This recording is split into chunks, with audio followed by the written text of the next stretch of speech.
learning. But just so you know, at the end of Mariv, we're going to be doing the Havdalah ceremony that goes with Kiddush because tomorrow is also Chag. So those of us who practice Chag tomorrow, we will do Havdalah with Kiddush. And so that will be just a little bit different. So I just wanted to give you that heads up. I'm only seated because the sun would be in my face if I was standing. So I'll stand when we get to the Amidah. But for now, we can be found on page 214 or page 226 or page 558. Rachel, you will be leading the teaching, obviously, and then also Mariv, or do you want me to lead Mariv? You can do Mariv? Presuming that there's no at least audible screaming child by that point, I'm good to lead it. Great. Okay, fantastic. I will hope for your sake that there is no screaming child. Okay, again, page 214, 226, and page 558. Ashrei Yoshevetecha, Od Yalu Chasela, Hashem Shekachala, Hashem Shadonai Eloha, Tila David.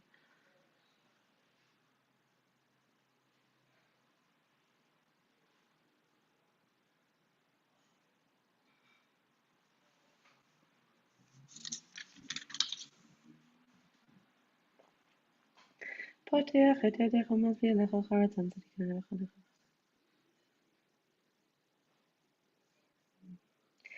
תהילת אדוני ידבר פי, ויברך בשר שם קודשו לעולם ועד, ואנחנו נברכיה מעתה ועד עולם, הללויה, ובא לציון גואל השם.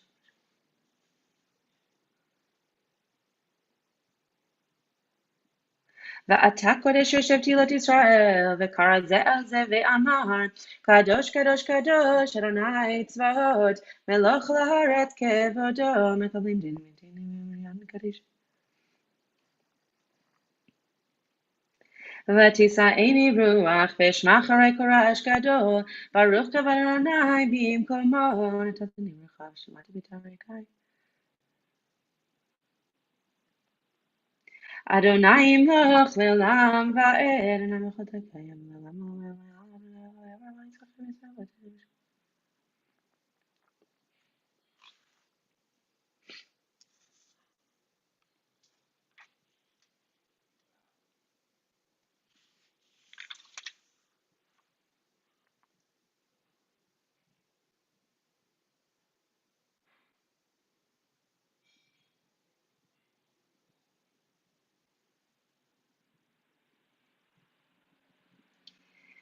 ויבדחו בך ידי שמך, כי לא עזב קדושך אדוני, אדוני חפץ למען צדקו, יגדיל תורה וידיר. We will now do some Torah reading from Parshat Shmini. So if you're in an Eitz Chaim Chumash, we are on page 630, and if you are just following along in a regular Bible, we are in Leviticus chapter 9, verse 1. Baruch atah Adonai Eloheinu melech haolam asher kishanu mitzvotav v'tzivanu la'asok b'divrei Torah. ויהי ביום השמיני קרא משה לאהרון ולבניו ולזקני ישראל, ויאמר אהרון, קח לך עגל בן בקר לחטאת, ועיללה תמימים, והקרב לפני אדוני, ובני ישראל תדבר לאמור, קחו זריזים לחטאת, ועגל וכבש בני שנה תמימים לעולם, ושור ועיל לשלמים, לזבוח לפני אדוני מנחה בלב השמן, כי היום אדוני נראה אליכם.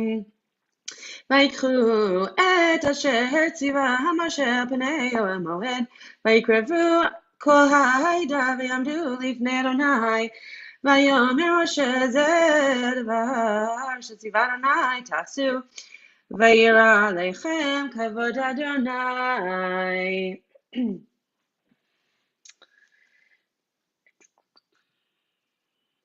ויאמר משה לאהרון, קרב אל המזבח ועשה את חטאתך ואת עולתך, וכפר בעדך ובעד העם, ועשה את קורבנם וכפר בעדם, כאשר ציווה אדוני. ויקרב אהרון על המזבח, וישחט את עגל החטאת אשר לו, ויקרבו בני אהרון את הדם אליו, ויטבול אצבעו בדם, ויתן על קרנות המזבח, ואת הדם יצק אל יסוד המזבח, ואת החלב ואת הכליות ואת היותרת מן הכבד מן החטאת, הקטיר המזבחה, כאשר ציווה אדוני את משה.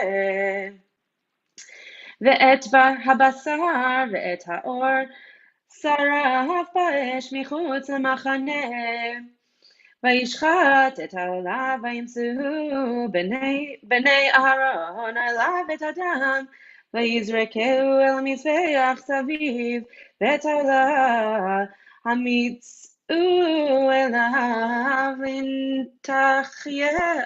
לנתחיה, ואת הראש ויקטר על המזבח, וירחץ את הקרב ואת הקרעים, ויקטר על המזבח, ויקרב את קורבן העם, ויקח את שעיר חטאת אשר העם, וישחטהו כראשון, ויקרב את העולה, ויעשיה כמשפט.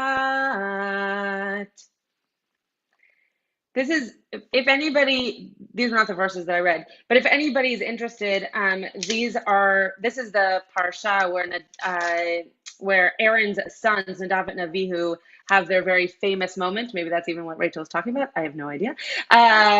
But also where we get different laws of kashrut. We've heard some of them before. We get more of them later. A very dense parsha, but one that is kind of bringing us out of just the building of the Mishkan to now the use of how we do sacrifices and have that relationship with God. So more to come in the week ahead.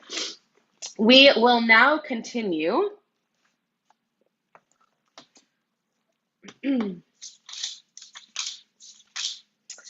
will now continue with the Whispered Amidah, which can be found on page 223, page 234, or page 574. And we'll come together at the end of the Amidah.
you've not yet finished your Amidah, please continue at your own pace. I realize that I announced the wrong pages for the Amidah, even though I myself had turned to the correct page. So I apologize, and I just want to let you know, in case you would like to go back and do the insertions for Pesach that you might have missed if you did the Amidah according to the pages I gave you, that the page numbers for the festival Amidah are pages 306, 242, and 184.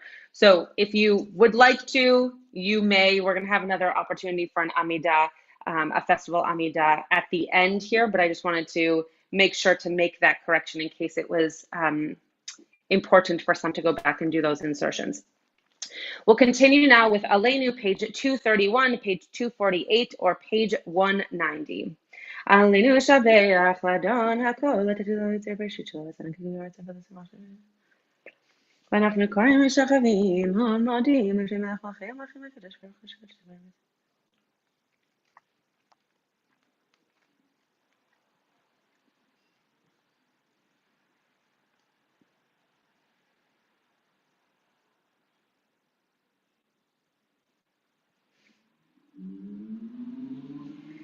ככתוב בתורתך, אדוני מלך עולם ועד, ונאמר והיה אדוני מלך כל הארץ, ביום ההוא יהיה אדוני אחד, ושמו אחד. Mourner's Kaddish, page 232, page 249, or page 191. And David, if we can just keep admitting people from the waiting room, that would be wonderful. Yit gadal v'yit kadash shemei rabbah, be'alma divrach kirutei v'yamlich malchutei, b'chayechon u'v'yomechon u'v'chayei d'chol beit Israel, ba'agala u'v'zman kariv v'imru amen. Yehi shemei rabbah mevarach leolam lomei almaya, yit barach v'yishtabach v'yit pa'ar v'yit ramam v'yit naseh, v'yit hadar v'yit alev v'yit halal, shemei dekudesha b'richu, le'ela min kol birchata v'shirata, tushbechata v'nechemata da'amiran be'alma v'imru amen. Yehi shalama rabba min shemaya, v'chayim aleinu ve'al kol Yisrael v'imru amen. Oseh shalom b'romav, hu ya'aseh shalom aleinu ve'al kol Yisrael ve'imru amen. Before I turn this over to Rachel, I'll just make the announcement now that when we do Mariv later, we'll be jumping around in the Siddur because there are a few different spots, particularly in the Lev Shalom. I actually don't know about the Sim Shalom versions, but there are a few things that we do at the back of the Siddur that then we'll go back to the front of the Siddur. So I just want to let you know that we'll be calling page numbers a little bit more than usual, but we will be doing Kiddush / Havdalah by like 7:55. So we'll do Mari before that, and then just wanted to give you that heads up. And now I'll turn it over to Rachel. Thank you. Yes, I was also going to give people that heads up as I was looking through it. I'm like, oh, a little bit of Siddur acrobatics today. Rabbi Klickfeld and I joked yesterday. There was a day where Rabbi Klickfeld and I joked about how you really go to rabbinical school for the Chagim just to be able to call page numbers because the pages in the Siddurim are just so all over the place in our particular denomination Siddurim. But anyway, it's a fun game.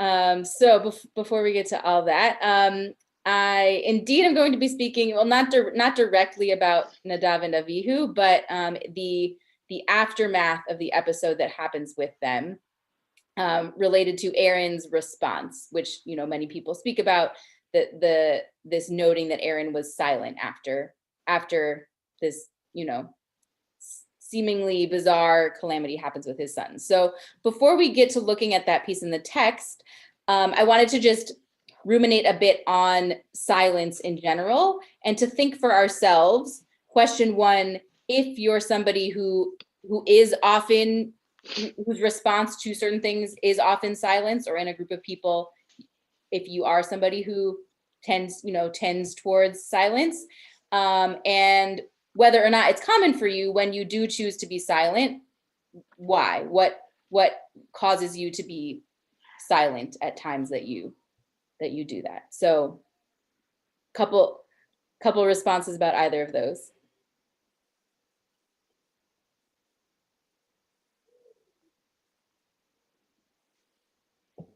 Larry?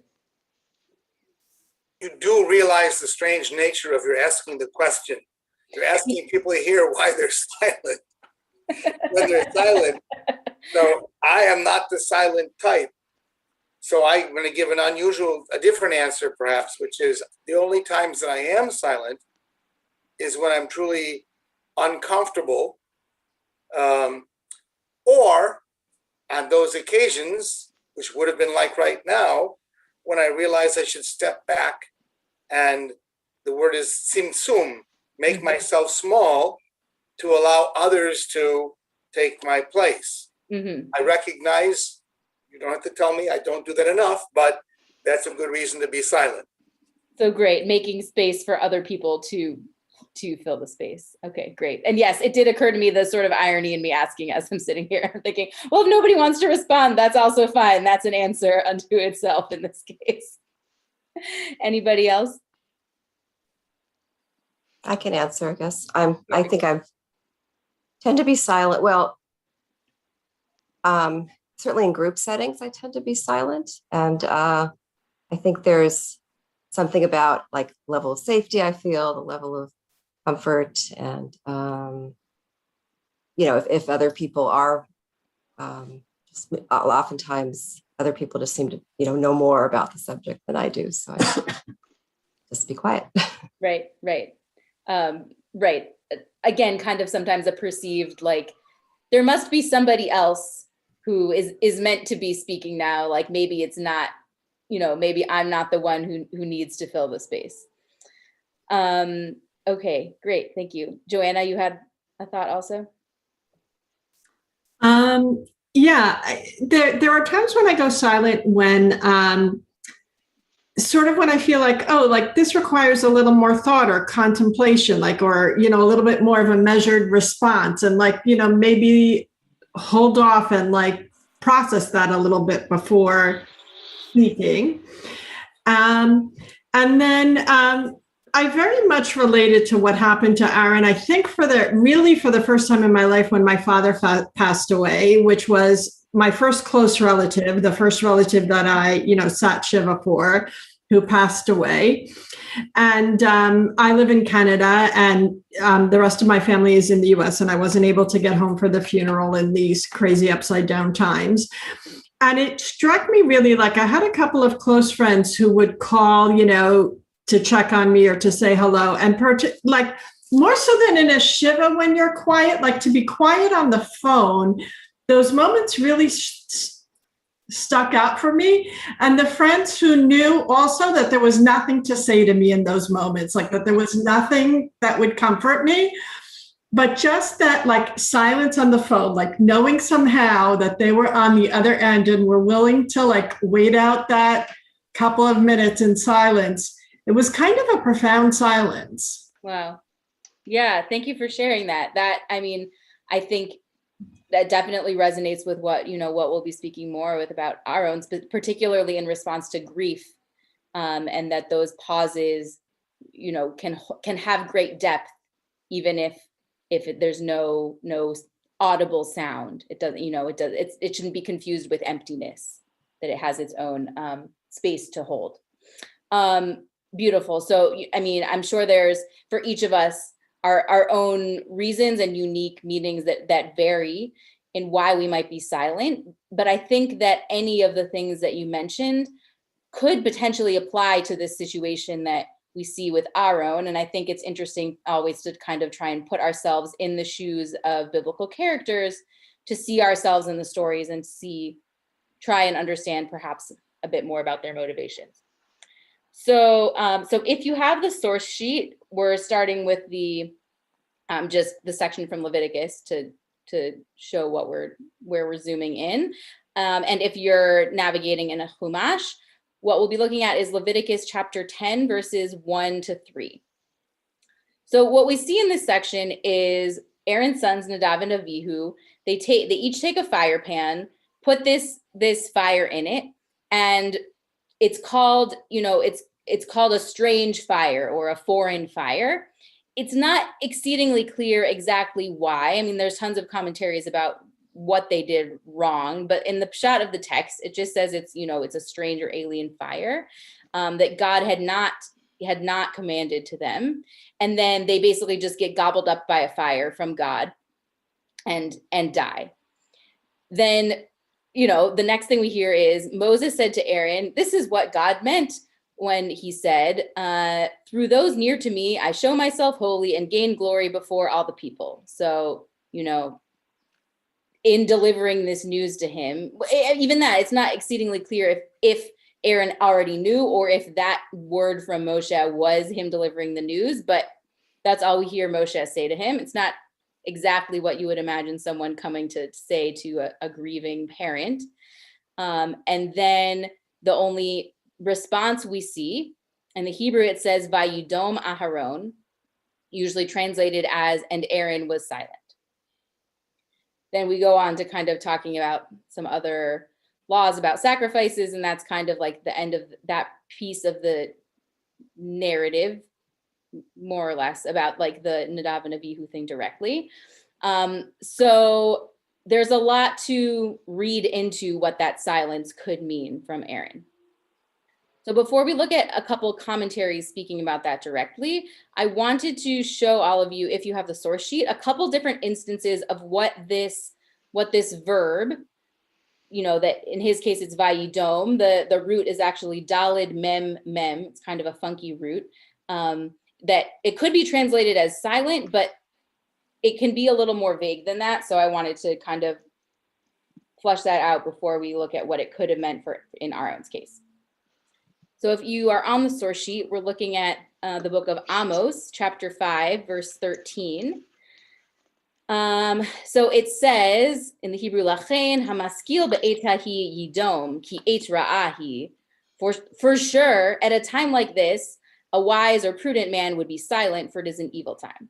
So in this case, it does pretty literally mean be silent.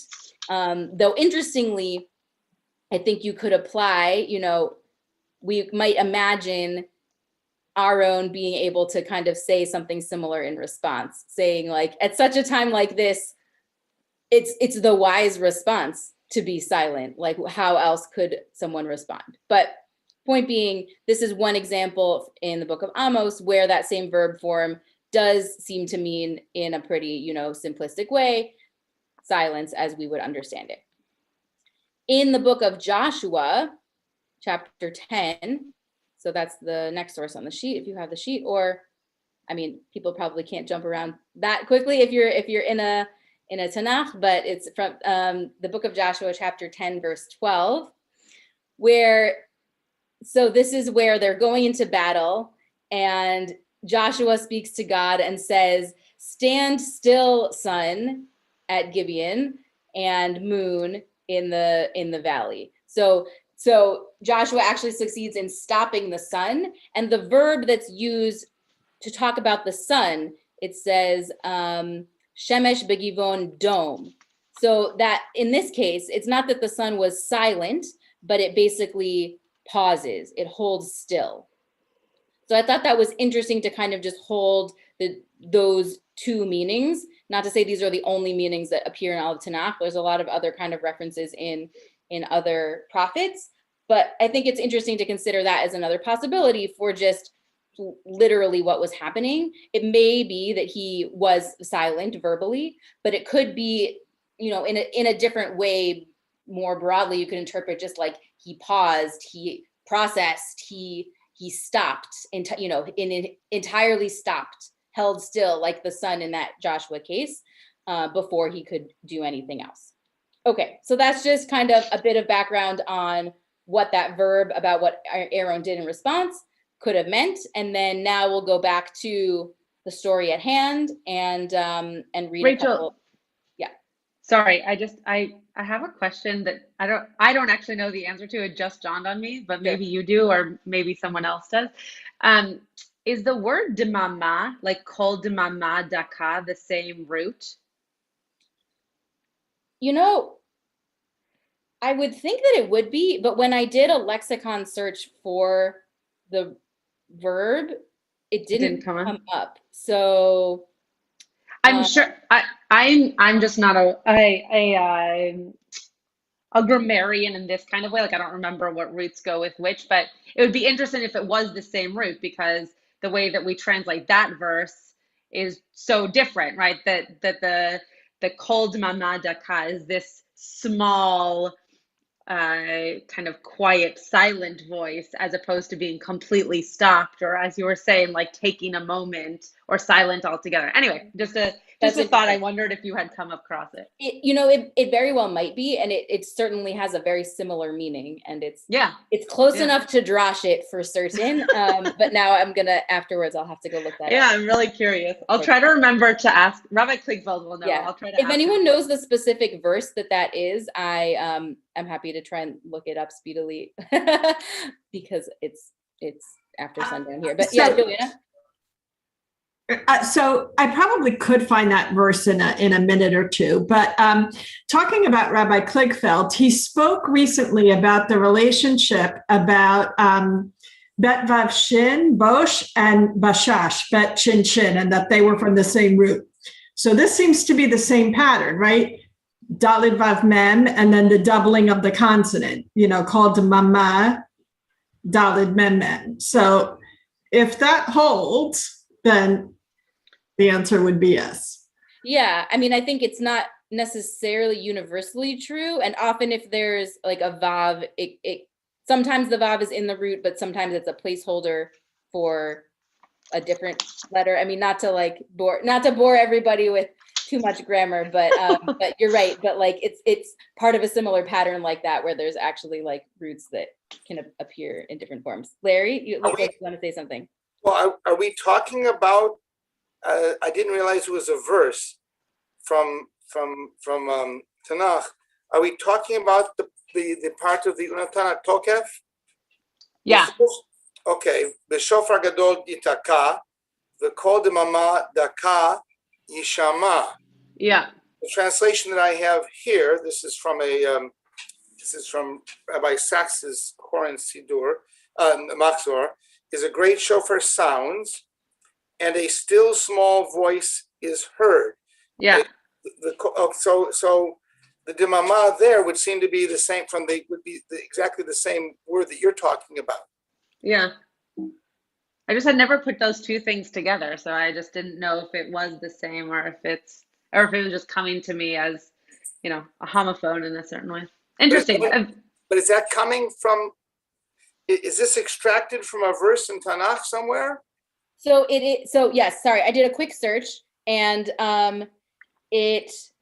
so in 1 Kings 19, verse 12, Kol Demama, we read, after the earthquake there was fire, God was not in the fire, and after the fire a soft murmuring sound. So it's talking about it's this. Interesting that it's also with fire. Okay, I'm taking you way off course. No. It is. Long story short, it is the same verb. And I think maybe I had only searched before I don't know why I didn't find it before, but it is this. It is. No, it's great. And it is showing up as silence in my search thingy. So bravo, Rabbi Schatz. I'm very excited to use this for high holidays. It's a new thing now. Absolutely. Okay. So yes, even more connections for what I mean, like I'm also just thinking about what you're saying, and like, was Aaron actually better able to connect with God? Like, if Aaron is somebody who connects with God as Kol Demama Daka, when he was silent, did that actually better enable him to connect with God? Because as we'll see, some of the commentaries say he was actually like, disengaging, and that was his way of showing it. But that this could be like an alternate to saying, yeah, okay, very cool. Okay, Larry? Very simple question. It seems to me to be absolutely unclear if Aaron's silence is in response to Moshe's inept comment to him, or whether his silence is silence after the death of his two sons. It's right. It's among the things that's unclear. And like I said, it's also unclear if when Moshe is coming to say this, as you put it, inept line to him, did he already know his sons had died? Or like, it's inept either way, but it's not totally clear. The commentaries tend to read it as in response to his sons, as we'll talk about in a second. So let's kind of jump into it. But I think you're absolutely right. There's room to say that it could just be him saying, like, my brother was, like, I didn't have anything nice to say to Moshe, so I didn't say anything at all. Okay, so we're going to read something from, it's called Shnei Luchot HaBrit. It's a commentary from a mystic in the 1500s. And he says, Aaron received a reward for his silence, the silence in chapter 10, verse 3, when God spoke to him exclusively in chapter 10, verse 9. We are to learn from this that we must accept with love what appear to be God's strictures and afflictions. So he's making an argument about the text, which is that if you look a few verses on, if you have a Chumash with you, I didn't put this on the source sheet for the sake of saving space, but basically a few verses later, God talks about you can't be drunk when you're doing temple service, basically. So some people think that God said that to Aaron specifically because Nadav and Avihu were drunk when that happened. And he was sort of reminding him, saying, that's like why it happened. And I'm making clear this is a rule, you shouldn't do it in the future. But what this commentary, which is based on Rashi and Rashi is based on other midrash, is kind of like a chain of commentaries along these lines, saying that it was actually a reward that God was like, oh, I'm going to give only you, Aaron, these specific pieces of knowledge about the priesthood, because usually it goes through Moshe. Like God would speak to Moshe and then Moshe would deliver the instructions to Aaron. So what kind of reward you would consider it when it's like, ooh, I got to hear the mitzvah first, straight from the source? That's kind of what he's suggesting. But then he's making another argument, more kind of theologically, saying that this shows that when, God hands you a hardship, that you're supposed to accept it with love, and that, implied you're going to get a reward for that. So do you think that makes sense for what Aaron was doing, and how does that sit with you?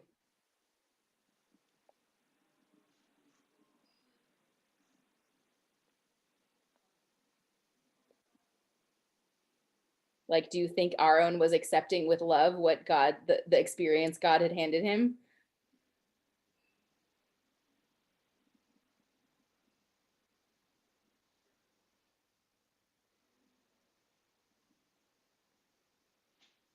I'll speak. No, I mean, how could he, right? I think it's for us to imagine that could have been Aaron's response. I guess there is a possibility. I think it's hard for us as humans who know what it means to lose to imagine that could have been the way that he felt. Absolutely. Right. That's certainly how it strikes me as well. Let's read one more. Let's read Ramban's comment, which is very different in tone, and maybe can speak about whichever of them is speaking to you after that. So what Ramban says is, when it says Aaron was silent, this means he had cried aloud, but then he became silent. Perhaps the meaning is as in the verse, and he's quoting something from Eicha, Lamentations, let your eyes not tidom. So that's meaning cease there, like don't cease crying. So that the word there is closer to how it was used in that Joshua example, meaning like stop, pause, hold still. So in this case, it means like Aaron had been crying, perhaps profusely, like we don't know. He may have been wailing and screaming. And the Vayidom is just to say that there was also a moment when he stopped. So thoughts? Does this one resonate more with you? Seem more human? It seems more plausible that would be his response. Yeah, for sure. As someone who's heard that news and is grieving. Right. And I also appreciate in this case that there, it's linked to, of course, an entire book basically that's about grieving, and kind of draws a connection between this like localized grief that Aaron was experiencing and the very communal grief that's expressed in the book of Eicha. So to bring in kind of another modern perspective, I brought a couple paragraphs from this longer drash from Rabbi Eliezer Diamond, who's a teacher at JTS. And I'm wondering if there's a volunteer who would like to read the portion I put on the source sheet, if you have it.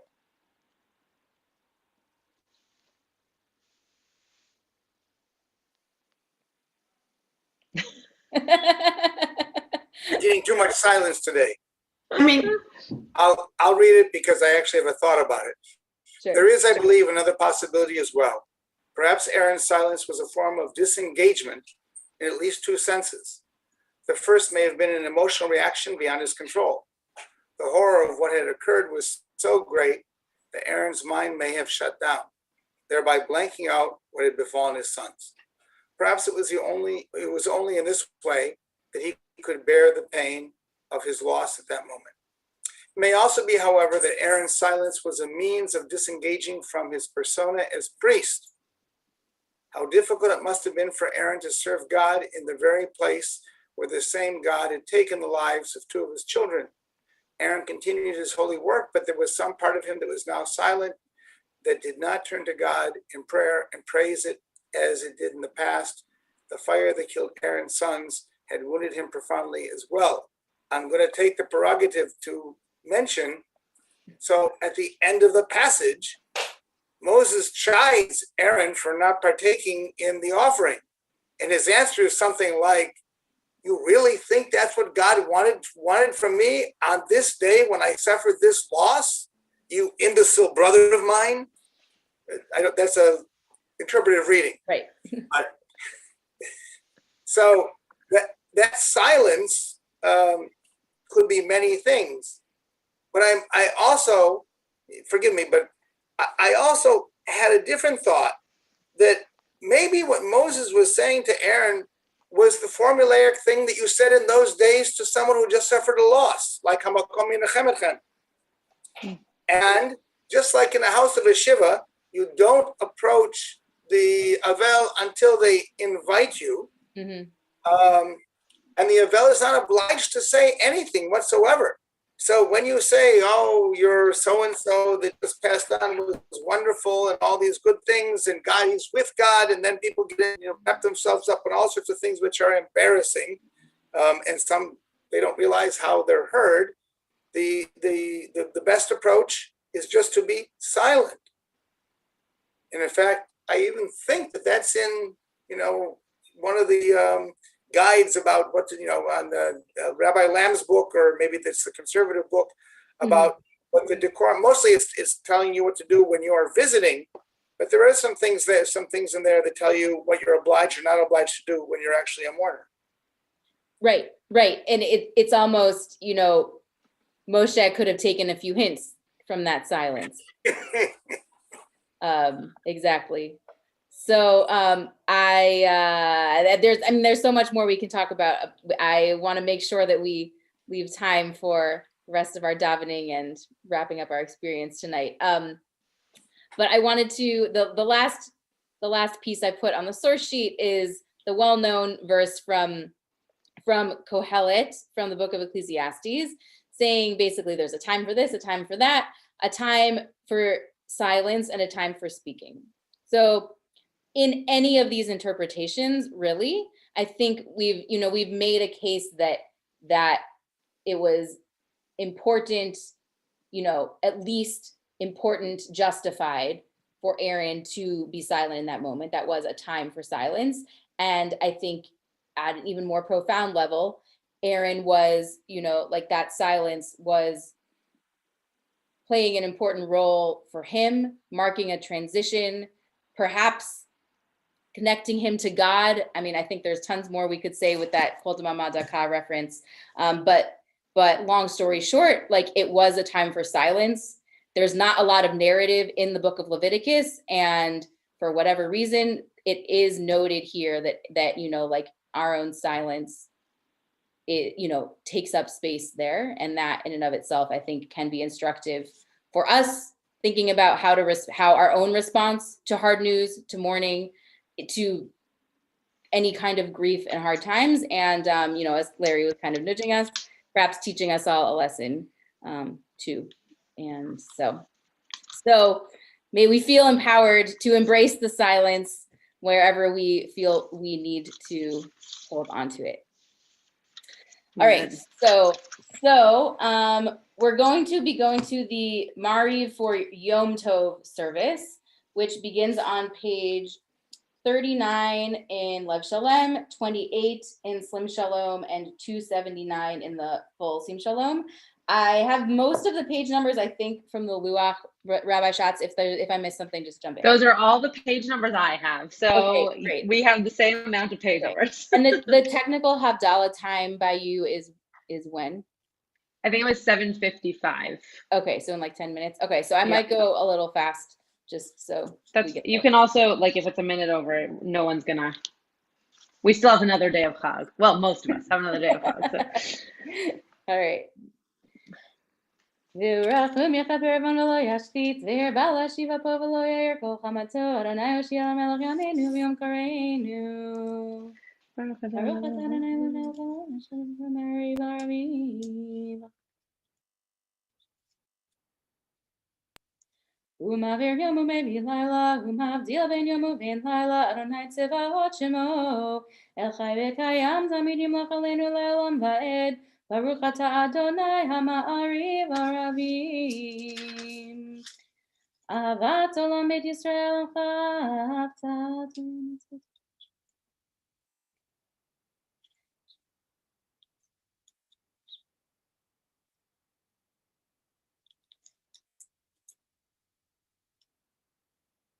Ve'ahavatecha tasir mimenu le'olamim Baruch atah Adonai ohev amo Yisrael El melech ne'eman Shema Yisrael Adonai Eloheinu Adonai Echad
Ani Adonai Elohechem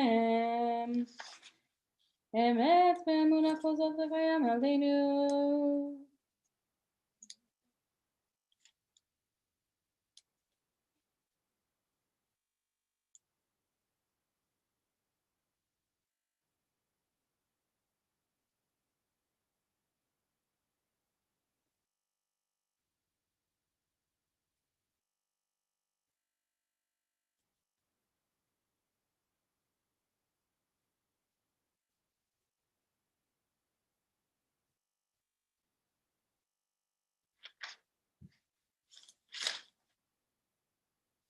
Umalchut beratzon kiblu aleihem Moshe uMiriam uvnei Yisrael lachanu shira B'simcha rabba ve'amru kulam Milchamocha ba'elim Adonai mikamocha nedar ba'kodesh noradei lo tosef eleh Malchut techaru v'necha bokei hayam lifnei Moshe Ze Elianu v'yamruhu Adonai yimloch le'olam va'ed V'ne'emar kipada Adonai et Yaakov Uge'alo me'at chazak mimenu Baruch atah Adonai Gal Yisrael. Hashkivenu is on page 45 in Lev Shalem. Hashkivenu Adonai Eloheinu l'shalom, v'hamidenu malkeinu l'chaim.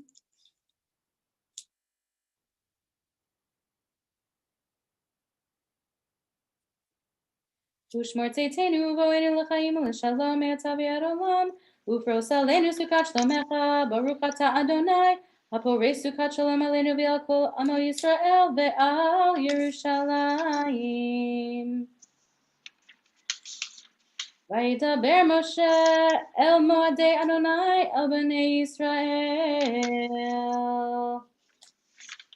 We are skipping Chatzi Kaddish and continue with the Festival Amidah on page 306 in Lev Shalem, or page 41, or page 304.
So if you've not yet finished your Amidah, please continue at your own pace. Because we still have a moment or two before the typical, or not typical, the halachic Havdalah time, we're going to do Aleinu first, and then we're going to do the Havdalah over Kiddush and the existing flame, and then we'll do Mourner's Kaddish and the counting of the Omer. So Omer at the end. Yeah, we'll do Omer at the end. Yeah. Okay. So then Aleinu is Page 56 or 51 or 320. great. Aleinu l'shavech l'adon hakol, l'teknu l'yotzer rishish,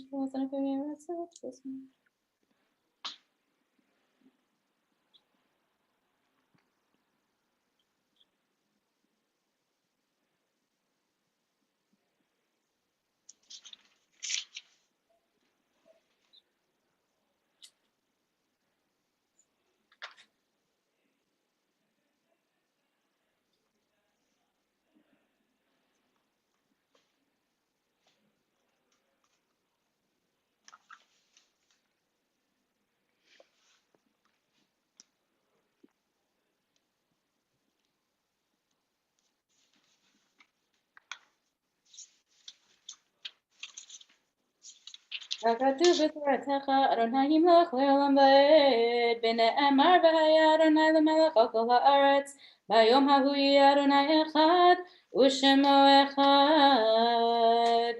Okay, so here comes the kind of complicated part, and these are the same instructions that you will use in your own homes if you wish to, following the service.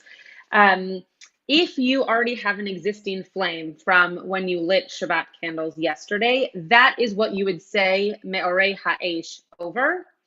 If you do not, you just don't say Borei Me'orei Ha'esh. You just do Havdalah over Kiddush, which is totally fine. It's what I'm about to do in a moment.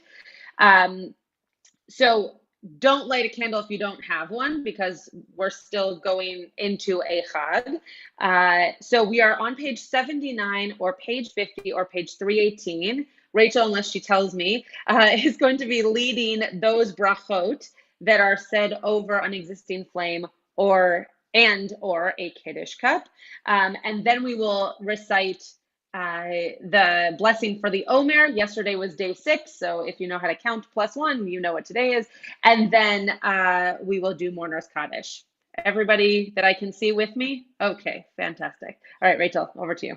My only question for you, Rabbi Schatz, is the Yeah. reading I was doing suggested some people still do Hine El Yeshuati and some people don't. Is there a minhag for you? I don't believe we will. Okay. Mostly because the page that this is on according to Luach doesn't have it. So let's just go according to that. Great. And yeah, Great. It's always an additional thing anyway. You don't have to do Hine also. Beautiful, beautiful. Okay, so if folks are ready with their pre-existing flame and Kiddush situation, I will be doing it.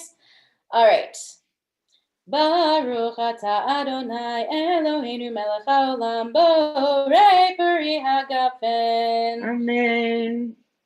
Baruch atah Adonai Eloheinu melech haolam asher bachar banu mikol am v'romemanu mikol lashon v'kiddushanu b'mitzvotav v'titen lanu Adonai Eloheinu be'ahava moadim l'simcha chagim uzmanim l'sason et yom chag hamatzot hazeh zman cherutenu Mikra Kodesh Zecher L'Tziat Mitzrayim Kivanu Bacharta V'yotanu Kidashta Mikol Amim Umoadei Kodeshecha B'simcha U'b'sason Nimchatanu Baruch Atah Adonai Mikadesh Yisrael V'hazmanim. Amen. So there are no spices because it's still sweet. We don't need to hold on to the sweetness as much because we're going into a Chag. Baruch atah Adonai Eloheinu melech haolam borei me'orei ha'esh. Amen. Baruch atah Adonai Eloheinu melech haolam hamavdil ben kodesh lechol ben or lechoshech ben Yisrael le'amim ben yom hashvi'i le'sheshet yemei hamaseh Ben Kedushat Shabbat Likdushat Yom Tov Yidalta Bet Yom Hashvi'i Misheshet Yemei HaMaseh Kidashta Hivdalta V'Kidashta Et Amcha Yisrael B'Kedushatecha Baruch Atah Adonai HaMavdil Ben Kodesh LeKodesh.